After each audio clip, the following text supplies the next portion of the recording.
Welcome back friends. तो आज हम कंप्यूटर का लेक्चर 6 लेकर आए हैं। तो आज हम बहुत ही इंपॉर्टेंट टॉपिक जो कंप्यूटर का हम डिस्कस करने वाले हैं, दैट इज़ सॉफ्टवेयर।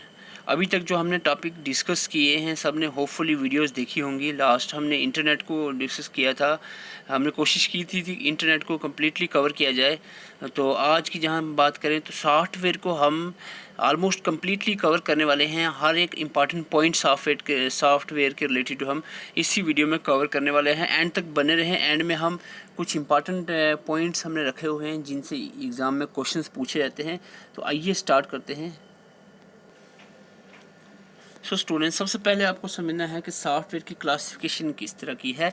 सॉफ्टवेयर को डिफरेंट तरह से क्लासीफाई किया गया है। जो मोस्ट एक्सेप्टेड क्लासिफिकेशन है आपके सामने लेकर आया हूँ। सबसे पहले हम बात करें, सॉफ्टवेयर को डिवाइड किया गया है दो क्लासेस में, दैट इज़ सिस्टम सॉफ्टवेयर और एप्लीकेशन सॉफ्टवेयर। ठीक है, बोर नहीं होना, मैं पहले बता रहा हूँ, थोड़ा सा कॉम्प्लिकेट सा सब्जेक्ट है, लेकिन हम I will try to make it easy for you. End तक बने रहें तो होपफुली आपके लिए पूरा आसान हो जाएगा। तो सबसे पहले आपने समझना है कि क्लासिफिकेशन क्या है, सिस्टम सॉफ्टवेयर और एप्लीकेशन सॉफ्टवेयर। आपको इस टॉपिक के अंदर क्या क्या चीज़ें पढ़नी हैं और क्या क्या चीज़ें याद रखनी हैं वो आपको समझना है। सबसे पहले वीडियो की ब्राइटनेस थोड़ी सी बढ़ा लो, क्योंकि स्क्रीन जो है, ये जो स्लाइड है थोड़ी सी डार्क हो गई है। तो सिस्टम मैनेजमेंट, सिस्टम सॉफ्टवेयर जो है फर्दर डिवाइड होता है सिस्टम मैनेजमेंट प्रोग्राम्स और सिस्टम डेवलपमेंट प्रोग्राम्स में। यही टॉपिक जो आपने आज कवर करना है सॉफ्टवेयर में। सिस्टम डेवलपमेंट प्रोग्राम के जो टॉपिक है आते हैं अंदर जी, और सिस्टम मैनेजमेंट के अंदर जो चीज़ें आती हैं। ठीक है, और जहाँ तक बात है एप्लीकेशन सॉफ्टवेयर की, तो ये अलग से हमारे सिलेबस में मेंशन है। तो वहाँ पर हम जो पूरा MS ऑफिस है वो हम डिस्कस करेंगे। तो ये आपका अभी के लिए इस पे तवज्जो आप मत दें। ठीक है, तो हमारा आज का जो मेन फोकस रहने वाला है वो है आपका सिस्टम सॉफ्टवेयर के ऊपर। सिस्टम सॉफ्टवेयर में सबसे पहले हम ऑपरेटिंग सिस्टम की बात करें, देन डिवाइस ड्राइवर क्या होते हैं आपको देखना है, सिस्टम यूटिलिटी क्या है, प्रोग्रामिंग लैंग्वेजेस आपने देखनी है, और लैंग्वेज ट्रांसलेटर, लोडर, लिंकर। ध्यान से इस चीज़ को देखना, ये सारे पॉइंट्स आपको पता होने चाहिए। Operating system, device driver, system utility software और प्रोग्रामिंग लैंग्वेज ट्रांसलेटर्स और लिंकर लोडर। तो ये सारी चीज़ें आज के लेक्चर में हम कवर करने की कोशिश करते हैं। सबसे पहले and the most important point of the software, that is operating system. तो ऑपरेटिंग सिस्टम जो है सबसे पहले आपको याद रखना है। इस इंपॉर्टेंट पॉइंट्स हमने सारे कवर किए हैं। तो ऑपरेटिंग सिस्टम की अगर हम जहाँ तक बात कर रहे हैं, इसकी छोटी सी डेफिनेशन आपको याद रखना है। It consist of programs which control, coordinates and supervise the activities of various component of computer and it provide question जो है, अब जो ग्रीन कलर में आपको दिया हुआ है इसमें से क्वेश्चंस बनते हैं और ये पूछे भी जाते हैं। It provide interface between hardware end user. कौन? ऑपरेटिंग सिस्टम जो है वो प्रोवाइड करता है हार्डवेयर और यूज़र के बीच का इंटरफेस। यानी एक operating system act as an interface between hardwares क्या होते हैं? Hardwares means input, output, memory. ये तीनों हार्डवेयर कंपोनेंट्स आते हैं कंप्यूटर के, जो हम डिस्कस कर चुके हैं, इनपुट, आउटपुट, मेमोरी। और यूज़र और हार्डवेयर के बीच का जो इंटरफेस है, दैट इज़ ऑपरेटिंग सिस्टम। ये क्वेश्चन पूछा गया बहुत बार। इसके बाद हम बात करें, एग्जाम्पल याद रखें। ऑपरेटिंग सिस्टम MS-DOS एक ऑपरेटिंग सिस्टम है। विंडोज़ XP आ गया, विंडोज़ 2000, विंडोज़ 98, ये सारे क्या हैं? ऑपरेटिंग सिस्टम है। और सबसे इंपॉर्टेंट जो ग्रीन कलर में आपको बताया है, यूनिक्स और लिनक्स। तो ये बहुत बार पूछा गया है, लिनक्स क्या है? लिनक्स एक ऑपरेटिंग सिस्टम है। Linux is operating system. तो ये आपको याद रखना है लिनक्स के बारे में। ठीक है, और दूसरा इंपॉर्टेंट टॉपिक ऑपरेटिंग सिस्टम के अंदर है बायोस। तो इससे पहले मैं आपको बता दूं, ऑपरेटिंग सिस्टम का सबसे बड़ा जो काम होता है वो होता है बूटिंग का। बूटिंग किसे कहते हैं? बूटिंग कहते हैं जो सिस्टम आपका है, कंप्यूटर है, उसका जो स्टार्टअप प्रोसेस है, रिस्टार्ट प्रोसेस है, उसको बूटिंग कहते हैं। ठीक है, जब वो स्टार्ट होता है, that process is called booting. ठीक है, और बूटिंग में सबसे इंपॉर्टेंट चीज़ जो चाहिए होती है कंप्यूटर की, दैट इज़ बायोस। और बायोस की फुल फॉर्म ही बहुत बार एग्जाम में पूछी गई है। बायोस की फुल फॉर्म है बेसिक इनपुट आउटपुट सिस्टम। ठीक है, बायोस की full form basic input output system. Okay, और बायोस जो है it is important for booting process. तो ये आपको मैं बता दिया है, बूटिंग के लिए बायोस का होना ज़रूरी है। और अगर हम जनरली पूछें तो बूटिंग के लिए ऑपरेटिंग सिस्टम का होना ज़रूरी है। अगर हम थोड़ा डिटेल से पूछें तो ऑपरेटिंग सिस्टम के अंदर बायोस जो होता है उसका बूटिंग में सबसे इम्पॉर्टेंट रोल है। और ये बायोस जो है ये कहाँ पर होता है, ये अभी FAA एग्ज़ाम में पूछा गया था, ये रोम के अंदर होता है बायोस, ठीक है। बायोस कहाँ पर होता है, रोम के अंदर। अगर इसको थोड़ा और हम इसकी सब टाइप में जाएँ तो रोम की जो डबल ई प्रोम टाइप है इसमें बायोस होता है। अब यहाँ क्वेश्चन जो बनने के चांसेस हैं इस बार बायोस से, वो है आपका बूटिंग से। और बूटिंग दो तरह की होती है, cold booting and warm booting. तो ध्यान से इस पॉइंट को याद रखना है, कोल्ड बूटिंग और वार्म बूटिंग में क्या फ़र्क है। बूटिंग हो गया स्टार्टअप प्रोसेस, ठीक है, कंप्यूटर का स्टार्टअप होना। अब कंप्यूटर दो तरह से स्टार्ट होता है, एक होता है सपोज बंद पड़ा है आपका सिस्टम, आपने ऑन किया और कंप्यूटर स्टार्ट हुआ, बूटिंग प्रोसेसिंग हुई, वो बूटिंग हुई, ठीक है। एक होता है आपका कंप्यूटर चल रहा है, आप हैंग कर रहे हैं, कोई प्रॉब्लम कर रहा है, तो आप उसको रीस्टार्ट कर रहे हो, ठीक है। पहले से चल रहा था, आप रीस्टार्ट कर रहे हो, वो हो गया वार्म बूटिंग। तो कोल्ड मीन्स, आप एग्जांपल कोल्ड बूटिंग की क्या है कि if a computer is in of state, ठीक है, बंद था पड़ा हुआ, आपने स्टार्ट किया, वो boot by switching on, that is called cold booting. समझ गए। अब इसको ट्रिक से कैसे याद रखेंगे, कोल्ड मीन्स ठंडा पड़ा हुआ था, ठंडा मीन्स बंद था, बंद था तो आपने स्टार्ट किया तो that booting is called cold booting. और वार्म बूटिंग हुआ ऑलरेडी ऑन था, कंप्यूटर चल रहा था, आपने रीस्टार्ट किया, that is called warm booting. I hope आपको कोल्ड बूटिंग और वार्म बूटिंग का डिफरेंस क्लियर हो गया होगा। एक एक पॉइंट को क्लियरली आप समझने की कोशिश करो और याद रखने की, ठीक है। ये ऑपरेटिंग सिस्टम इसमें सबसे इंपॉर्टेंट पॉइंट है पूरे सॉफ्टवेयर में। अब आगे चलते हैं, हमने बताया था जो चीज़ें आपको वहाँ पर मेंशन थी इस क्लासिफिकेशन में, वो सारी आपने कवर करनी है। तो इसमें आपको डिवाइस ड्राइवर का सीधा डायरेक्ट एक ही क्वेश्चन पूछा जाता है, वो है आपका इसकी डेफिनेशन से, that is device driver making device functional, it act like interface between device end user. Okay, device और यूज़र के बीच का जो इंटरफेस है that is called device driver. It is important for working. और दूसरा क्वेश्चन है working अ peripheral device, जो जैसे कि मॉनिटर, कीबोर्ड,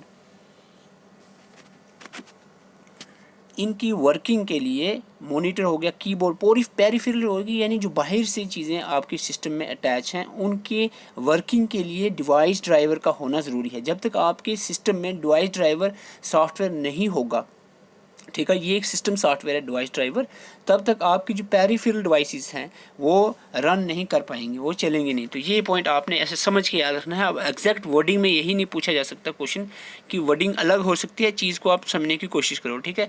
डिवाइस ड्राइवर बहुत ज़रूरी है, इसके अलावा पेरिफेरल डिवाइसेस जैसे मॉनिटर, कीबोर्ड वगैरह, माउस, ये वर्क नहीं कर सकती इसके अलावा। तो ये पॉइंट आपने इस तरह से याद रखना। और अब दूसरा जो इम्पॉर्टेंट पॉइंट, पहले मैंने जो कहा आपको ऑपरेटिंग सिस्टम, और दूसरा अभी जो मैं बोल रहा हूँ वो है आपका language translators. Okay, language translator से क्वेश्चन पूछने के बहुत चांसेस हैं, तो आप इसको अच्छे से याद रखना है। और देखो, थोड़ा सा आप ट्रिक वगैरह लगा कर भी याद रख सकते हो। तो मैं आपको पहले, सबसे पहले आपको क्या याद रखना है, लैंग्वेज ट्रांसलेटर तीन तरह के होते हैं, असेंबलर, कंपाइलर और इंटरप्रेटर। अब ट्रांसलेटर, ये आप समझिए कि लैंग्वेज को ट्रांसलेट करने की क्या ज़रूरत है, क्योंकि जो कंप्यूटर होता है वो सिर्फ मशीन लैंग्वेज को समझ सकता है, ठीक है। मशीन लैंग्वेज जो बाइनरी डिजिट्स में होती है, 0 और 1, यानी मशीन लैंग्वेज में सिर्फ 0 1 0 0 0 1 0 0 1 0, यानी 1 और 0 में ही वो पूरी लैंग्वेज होती है मशीन, और वही कंप्यूटर समझ सकता है। लेकिन जो लैंग्वेजेस हैं जो हम यूज़ करते हैं, जो लिखते हैं जिससे, तो वो डिफरेंट तरह की हो सकती है। It may be assembly language, it may be other higher language, BASIC, Pascal, Fortran, Algol, तो बहुत सारी डिफरेंट लैंग्वेजेस हैं। तो उन लैंग्वेजेस को मशीन लैंग्वेज में कन्वर्ट करना बहुत ज़रूरी है, तभी जाकर कंप्यूटर समझेगा। उनको कन्वर्ट कौन करता है लैंग्वेजेस को, चाहे वो लो लैंग्वेज हो, लो लेवल हो या हाई लेवल हो, असेंबली हो या अदर हाई लेवल लैंग्वेजेस हो, उनको पहले लो लेवल लैंग्वेजेस में, मशीन लेवल लैंग्वेज में कन्वर्ट करना पड़ेगा। और वो करता कौन है, असेंबलर, कंपाइलर और इंटरप्रेटर, ठीक है। ये तीन तरह के सॉफ्टवेयर, सिस्टम सॉफ्टवेयर होते हैं, असेंबलर, कंपाइलर और इंटरप्रेटर। पहले तीनों का नाम आपने याद रखना है। अब इसकी आपको मीनिंग याद रखना है। देखो, असेंबलर नाम से पता चल रहा है, असेंबली लैंग्वेज जो होती है इसको मशीन लैंग्वेज में कन्वर्ट करता है असेंबलर, ठीक है। ये पॉइंट आपने असेंबलर के साथ हमेशा याद रखना है। निमोनिक कोड्स, तो निमोनिक कोड आपको जहाँ भी मिल जाए ऑप्शन में, बिना सोचे समझे असेंबलर अगर आपको ऑप्शन मिल जाए तो असेंबलर के साथ इसको आप जोड़ सकते हो, ठीक है। अब दूसरी बात करते हैं, कंपाइलर और इंटरप्रेटर दोनों का काम है हाई लेवल लैंग्वेजेस जो होती हैं, हाई लेवल लैंग्वेजेस को मशीन लैंग्वेज में कन्वर्ट करना, ठीक है। कंपाइलर इंटरप्रेटर का फ़र्क ये है कि कंपाइलर एट वंस एक ही बार में कन्वर्ट करता है और इंटरप्रेटर लाइन बाय लाइन को कन्वर्ट करता है मशीन लैंग्वेज में, ठीक है। तो आपको तीनों का मीनिंग याद रखना है। असेंबलर असेंबली लैंग्वेज को मशीन लैंग्वेज में कन्वर्ट करता है। कंपाइलर जो है ये हाई लेवल लैंग्वेज को लो लेवल लैंग्वेज यानी मशीन लैंग्वेज में कन्वर्ट करता है एट वंस, यानी एक ही बार में। तो ये पॉइंट आपने याद रखना है। दोनों में डिफरेंस क्या, कंपाइलर और इंटरप्रेटर में डिफरेंस ये है कि कंपाइलर एट वंस, तो आपको ट्रिक याद है, कंपाइलर मीन्स कम्प्लीटली यानी एक ही बार में पूरा, एट वंस कम्प्लीटली कन्वर्ट करता है हाई लेवल लैंग्वेज को मशीन लैंग्वेज में, और इंटरप्रेटर करता है लाइन बाय लाइन, ठीक है। दोनों का डिफरेंस आपको कैसे याद रखना है कंपाइलर और इंटरप्रेटर का। Compiler means completely at once, एक ही बार में, ठीक है। तो ये था आपका दूसरा इंपॉर्टेंट पॉइंट जो है इस टॉपिक से आपको याद रखना है, समझ कर। ओके, आगे चलते हैं। अब आगे बात प्रोग्रामिंग लैंग्वेजेस की। तो प्रोग्रामिंग लैंग्वेजेस आपको मैं बता दूं थोड़ा सा, ये आपने चार्ट देखना है, लेकिन इससे पहले मैं आपको एक और चीज़ बता देता हूँ, क्योंकि मैं उस वक्त का बोल रहा हूँ लो लेवल लैंग्वेज और हाई लेवल लैंग्वेज, तो आप लैंग्वेज में कंफ्यूज ना हो जाए। तो ये स्क्रीन आपके लिए बनाई है, तो ये आप देख लो थोड़ा सा। आपको बता दूँ लैंग्वेजेस के बारे में थोड़ा सा यहाँ पर नज़र डाल लो। लो लेवल लैंग्वेजेस कौन कौन सी होती है? एक तो मशीन लैंग्वेज जो कंप्यूटर समझ सकता है, बाइनरी जो डिजिट्स में होती है, 0 और 1 के बीच में होती है लैंग्वेज, जो सिर्फ कंप्यूटर समझ सकता है, ठीक है। और असेंबली लैंग्वेज जो बड़ी अर्लीस्ट यानी जो सेकंड जनरेशन में यूज़ हुई थी language, that is assembly language. और असेंबली लैंग्वेज भी लो लेवल लैंग्वेज कैटेगरी में ही आती है, ठीक है।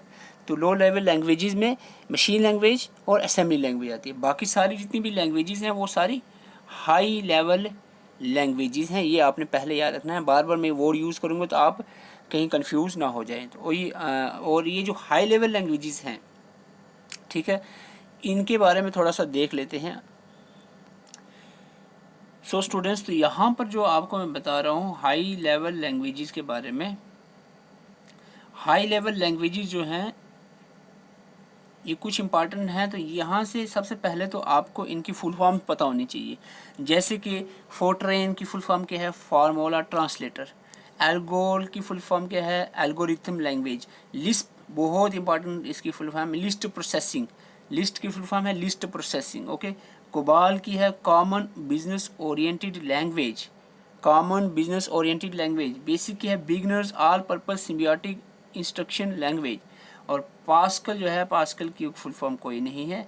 और सी और सी प्लस, तो ये बाकी लैंग्वेजेस हैं, लेकिन इन पांचों की फुल फॉर्म्स आपने पहले याद रखनी है। फॉर्ट्रेन तो आसान है, फार्मूला ट्रांसलेटर। एल्गोल भी आसान है, एल्गोरिथम लैंग्वेज। लिस्प जो है लिस्ट प्रोसेसिंग, एक बार पढ़ लोगे आपको अच्छे से याद हो जाएंगी। फुल फॉर्म बहुत सिंपल है। कोबाल आप थोड़ी सी याद रखना है, कॉमन बिजनेस ओरिएंटेड लैंग्वेज। और बेसिक का याद है beginners all purpose symbiotic instruction language, ठीक है। तो अब दूसरी जो इम्पोर्टेंट चीज़ है, इनके डेवलपर्स किन्होंने डेवलप की थी लैंग्वेज। और जहाँ तक बात करें फोर्ट्रेन की, तो ये IBM ने डिस्कवर की थी। और जो एल्गोल है ये यूरोपियन अमेरिकन साइंटिस्ट थे, तो ये इतना याद रखने, प्रॉपर नेम नहीं है तो याद रखने की ज़रूरत नहीं है। लिस्प जो है ये जॉन मैककार्थे बहुत इंपॉर्टेंट साइंटिस्ट है कंप्यूटर का, क्योंकि ये वही आदमी है जिसने आर्टिफिशियल इंटेलिजेंस का कंसेप्ट लाया। आर्टिफिशियल इंटेलिजेंस के फादर भी जॉन मैककार्थे हैं। और लिस्प का जो लैंग्वेज है इसको भी डेवलप जॉन मैककार्थे ने किया। कोबाल की बात करें तो ग्रेस होपर जो है इसके डेवलपर हैं। और बेसिक जो है किमने। एंड पास्कल की बात करें तो निकोलस विर्थ। सी की बात करें, लैंग्वेज जो सी है डेनिस रिचे ने डिस्कवर की थी। और C++ जो है बिजरने स्टोपट्रप ने ये डेवलप की थी, ओके। यहाँ तक ये क्वेश्चन पूछे जाते थे, लेकिन अब थोड़ा सा एडवांस हो गया है सिस्टम। अब इसका नेचर पे क्वेश्चंस पूछे जा रहे हैं। मैं ज़्यादा डिटेल में नहीं जाऊँगा, वीडियो काफ़ी लंबी हो जाएगी। आप शॉर्टली ही याद रख लें कुछ चीज़ों को। अब हमने मास्टर्स नहीं करनी है कंप्यूटर के अंदर, हमें एग्ज़ाम देना है सिंपल सा, वो भी VLWS का। और इसमें हमें इतना ज़्यादा मैं इसमें एक्सप्लेनेशन में नहीं जा रहा हूँ। सिंपल आप नेचर्स इसको याद रख सकते हैं। नेचर दो तरह का होता है, या कंपाइल इंटरप्रेटर, दोनों तरह का, या सिंगल इंटरप्रेटेड होता है। तो आपको याद रखना है कौन सी लैंग्वेज कंपाइल है, कौन सी दोनों बोथ है और एक्ट एज बोथ, एंड कौन जो है सिर्फ एक है। तो सबसे पहले हम कंपाइल की देख लें। फोर्ट्रेन जो है ये कंपाइल है, एल्गोल कंपाइल है। लिस्प जो है कंपाइल एंड इंटरप्रेटर दोनों तरह एक्ट करती है। और कबाल की बात करें कंपाइल है। आप जो है क्या करो, देखो सारे ऑलमोस्ट एवरी मोस्टली जो है ये कंपाइल्ड लैंग्वेजेस होती हैं। दो आप छोड़ दो बस, वो आपने याद रख लेनी है, वो है आपकी लिस्प जो बोथ कंपाइल और इंटरप्रेटेड है, ठीक है। और बेसिक, तो लिस्प और बेसिक आपने, लिस्प में क्या है कंपाइल और इंटरप्रेटेड दोनों की तरह करती है, और बेसिक जो है वो इंटरप्रेटेड है। बाकी all other are compiled languages. तो इस तरह से आसान हो जाती है चीज़ें। आपको मैं इसकी स्क्रीन भी बता देता हूँ। ये आपकी बुक से ही लिया हुआ है, जो आपके पास बुक है अभी अरिहंत की, तो मैंने उसको ऐसे लिखा था ताकि बीच में जो फालतू वाली चीज़ें हैं वो आप याद ना करें। जैसे कि इनकी डेट्स जो हैं आपको याद रखने की ज़रूरत नहीं है, ठीक है। और इसकी एप्लीकेशन भी कोई इतनी ख़ास ज़रूरत नहीं है। जो क्वेश्चंस पूछे जाते हैं वो आपके हैं या तो डेवलपर के, और मोस्टली जो है नेचर के क्वेश्चन पूछे जाते हैं, ठीक है। तो ये आप इस तरह से भी, ये आपके सामने है, इसको स्क्रीनशॉट लेकर आप इसको एक बार याद कर सकते हैं, नहीं तो PDF भी आपको प्रोवाइड की जाएगी। तो चीज़ें मैं आपको साफ साफ बता रहा हूँ साथ साथ में कि क्या क्या चीज़ें आपको सॉफ्टवेयर जो है टॉपिक से क्वेश्चन पूछे जा सकते हैं। तो आइए आगे चलते हैं। जैसे कि मैंने आपको बताया था कि एंड में आपको कुछ टॉपिक एंड में रखे हुए हैं जो एग्ज़ाम में क्वेश्चंस पूछे जाते हैं जिन टॉपिक से, तो आपको अभी थोड़ी देर में बताऊंगा। लेकिन उससे पहले आपको जो बुक आप पढ़ रहे हो उसमें ये टॉपिक ज़रूर रीड आउट करें। अपनी तरफ से मैं आपको बता रहा हूँ, लेकिन फिर भी आप एक बार इसको रीड आउट करें। इसमें ज़्यादा थ्योरी टाइप है, तो आप इसमें एक बार रीड आउट करें। मैं अपनी तरफ से बता रहा हूँ सिस्टम यूटिलिटीज़ जो हैं के बारे में। ये सिस्टम यूटिलिटीज़ सिस्टम सॉफ्टवेयर्स हैं, इनके बारे में आपने थोड़ा सा रीड आउट करना है। ये प्रोग्राम्स हैं जो the program perform the task related to the maintenance of the computer system. ऐसे काम जो कंप्यूटर के मेंटेनेंस के लिए ज़रूरत होता है, जैसे कि डिस्क कंप्रेसर एक सिस्टम यूटिलिटी है। पहले तो आपको ये पूछा जा सकता है कि ये डिस्क कंप्रेसर क्या है, सिस्टम यूटिलिटी सॉफ्टवेयर है, एप्लीकेशन सॉफ्टवेयर है, वगैरह वगैरह। पहले आपके इनके नाम याद रखना है। जैसे कि सिस्टम यूटिलिटी में कौन कौन से सॉफ्टवेयर आते हैं, डिस्क कंप्रेसर आ गया, disk fragmenter, backup utilities, disk cleaner और एंटीवायरस। बहुत इंपॉर्टेंट आपको पूछा है एंटीवायरस कौन से किस्म का सॉफ्टवेयर है, ये एक सिस्टम यूटिलिटी सॉफ्टवेयर है, ठीक है। डायरेक्ट क्वेश्चन, सिंपल, ठीक है। अब डेफिनेशन पढ़ते जाओ, आपको क्वेश्चन सीधा पूछा हो तो आप कंफ्यूज हो जाओ। सीधा आपने पहले ये याद रखना है सिस्टम यूटिलिटी सॉफ्टवेयर कौन कौन से हैं, ठीक है। तो ये आपके सामने है 5, तो ये आपको याद रखना है, ठीक है। हो गया। अब इसकी बात करें डेफिनेशंस की, तो डिस्क कंप्रेशन का काम है ये जो इन्फॉर्मेशन है इसको, जो इन्फॉर्मेशन स्टोर होती है वो उसको कंप्रेस करता है, कंप्रेस, ताकि जो मेमोरी है वो ज़्यादा यूज़ ना हो। हार्ड डिस्क में जो भी इन्फॉर्मेशन है उसको कंप्रेस करता जाता है, ठीक है। डिस्क कंप्रेसर नाम से पता चल रहा है। ओके, फ्रैगमेंटर, डिस्क फ्रैगमेंटर का काम होता है it detect the computer files, यानी ये जो डिफरेंट जगह फैली होती है आपके कंप्यूटर की फाइल्स, उनको डिटेक्ट करके एक जगह पे इकट्ठे करने की कोशिश करता है, ठीक है। तो ये एक स्पेसिफिक लोकेशन तक डिफरेंट ब्रोकन फाइल्स को पहुंचाकर इकट्ठा करने की कोशिश करता है हार्ड डिस्क के अंदर, ठीक है। डिस्क फ्रैगमेंट में टुकड़े टुकड़े होते हैं ना, उनको जोड़ने की कोशिश करता है। बैकअप यूटिलिटी सॉफ्टवेयर का काम क्या होता है, it can make a copy of all information. Backup utility, आपको बैकअप से नाम पता चल रहा है, जो भी इन्फॉर्मेशन होगी उसको कॉपी कर लेगा, ताकि आपकी अगर डिलीट हो जाती है इन्फॉर्मेशन तो आप ये बैकअप में आप इसको ढूंढ सकते हो, ठीक है। बैकअप यूटिलिटी आपने आता है। डिस्क क्लीनर की बात है तो ये क्या करता है, it use to find the file that have not been use long time.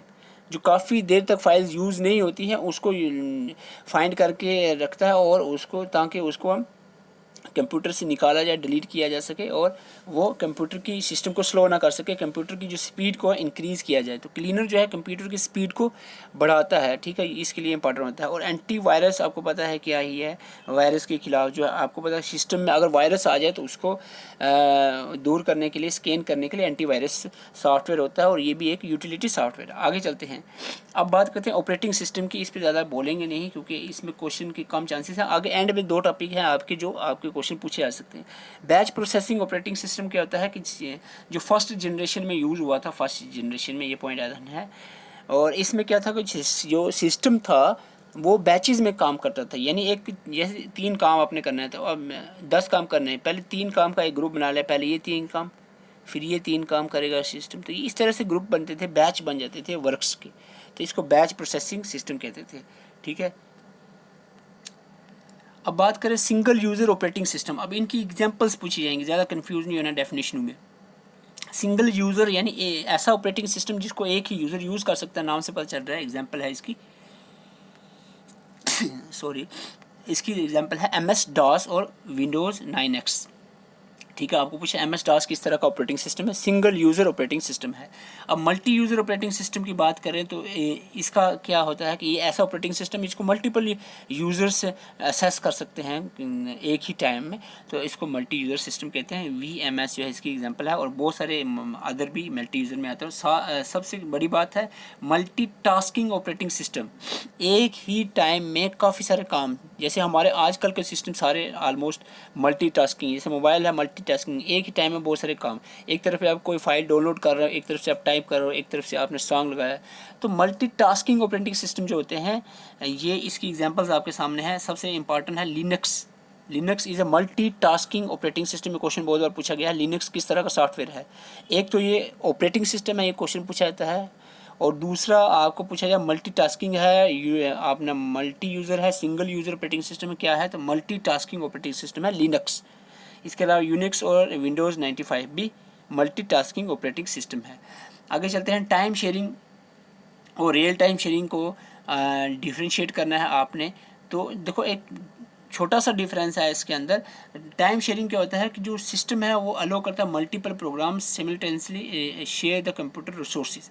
यानी टाइम शेयरिंग का मतलब काफ़ी सारे काम जो है उसको टाइम प्रोवाइड करते हैं कंप्यूटर। सपोज ये 10 काम है, इसको 5 सेकंड दे दिए कि 5 सेकंड में ये 10 काम होंगे, इस तरह से टाइम शेयर कर देता है कंप्यूटर कि इतने काम इतने टाइम में होंगे। ठीक है, रियल टाइम शेयरिंग में क्या था कि the operating system design to respond to an event within a predetermined time, पहले से फिक्स कर देता है टाइम के बस इतने टाइम में ये काम होना है। और ख़ास बात ये थी कि ये रियल टाइम सिस्टम के साथ साथ ग्राफिक यूज़र इंटरफेस का कंसेप्ट भी आ गया था। ठीक है, पहली जनरेशन की बात करें तो फर्स्ट जनरेशन में बैच प्रोसेसिंग सिस्टम था, और सेकंड जनरेशन में टाइम शेयरिंग आ गया था, और थर्ड जनरेशन में time sharing with graphic user interface आ गया था।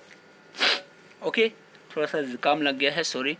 तो इसके बाद आप आगे चलते हैं, जो आपको बताया था मैंने, देखो ये चीज़ें आपने देखी हैं, सिस्टम सॉफ्टवेयर हमने पढ़ा, मैनेजमेंट के रिलेटेड और डेवलपमेंट के रिलेटेड सॉफ्टवेयर जो थे, मैनेजमेंट के related operating system, device driver, utility software आपने देखा। ठीक है, प्रोग्रामिंग लैंग्वेज देखी, लैंग्वेज ट्रांसलेटर सॉफ्टवेयर आपने देखे, लिंकर लोडर आपने अभी नहीं देखा, देखेंगे। ठीक है, यहाँ तक आपने चीज़ें देख ली हैं। आई होप यहाँ तक चीज़ें आपको याद रही होंगी। आगे चलते हैं, ये आ गया, एक और चीज़ मैंने ऐड कर दी है, यहाँ से क्वेश्चन बहुत बार पूछे गए हैं, तो इसीलिए मैंने ये कंसेप्ट लाया है, थोड़ा सा एडवांस लेवल का, लेकिन क्वेश्चन अब पूछा जा रहा है यहाँ से।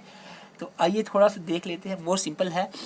कंप्यूटर एरर्स की बात करें तो कंप्यूटर एरर्स की बात करें, सबसे पहले एरर को क्या कहते हैं, एरर को कहते हैं कंप्यूटर का बग। तो ये बहुत बार क्वेश्चन पूछा गया, कंप्यूटर एरर को क्या कहा जाता है, बग। तो बग कहते हैं कंप्यूटर एरर को। अब आती है बात डीबगिंग किसको कहते हैं, तो डीबगिंग कहते हैं कंप्यूटर एरर को सॉल्व करने, to resolve the computer error, to correct the computer error, that is called debugging. ठीक है, बगिंग हो गया मीन्स एरर, और डीबगिंग मीन्स उसको ठीक करना। अब यहाँ पर बात आती है एरर कितने किस्म के होते हैं, तो 3 तरह के मोस्टली एरर्स देखे जाते हैं कंप्यूटर में। एक होता है सिंथेटिक एरर, लॉजिकल एरर और रन टाइम एरर। तीनों का डिफरेंस आपको पता होना चाहिए। सिंथेटिक एरर क्या होता है, it occurs when we violates any grammatical rule of programming language. बहुत सिंपली आपने याद रखना है, ये वो एरर है, कब एरर होता है कंप्यूटर में, जब हम वायलेट करते हैं ग्रामेटिकल रूल। ठीक है, grammatical rule of programming language, जो प्रोग्रामिंग लैंग्वेजेस की ग्रामेटिकल रूल होते हैं उनको अगर हम वायलेट कर दें, हम ग्रामेटिकल रूल को वायलेट कर दें, सिंपली उस एरर को हम सिंथेटिक एरर कहते हैं। दूसरा होता है लॉजिकल एरर।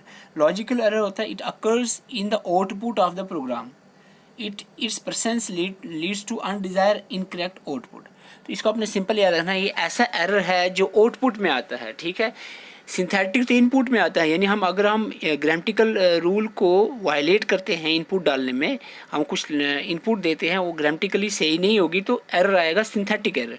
लेकिन अगर कंप्यूटर जो है वो आउटपुट से प्रोवाइड नहीं कर रहा है, आउटपुट में प्रॉब्लम आ रही है, that is called logical error. ये आपने डिफरेंस याद रखना है। और रन टाइम एरर होता है कि जब कोई वायरस वगैरह आपके अटैक कर जाए सिस्टम पे, यानी it occur due to some illegal operation performed in the program. Illegal operations क्या होते हैं? वायरस का अटैक हो जाए, आपके सिस्टम पे वायरस का अटैक हो जाए, कोई भी किस्म का वायरस आपको सिस्टम में आ जाए, तो उस टाइम जो एरर आएगा उसको हम रन टाइम एरर कहते हैं।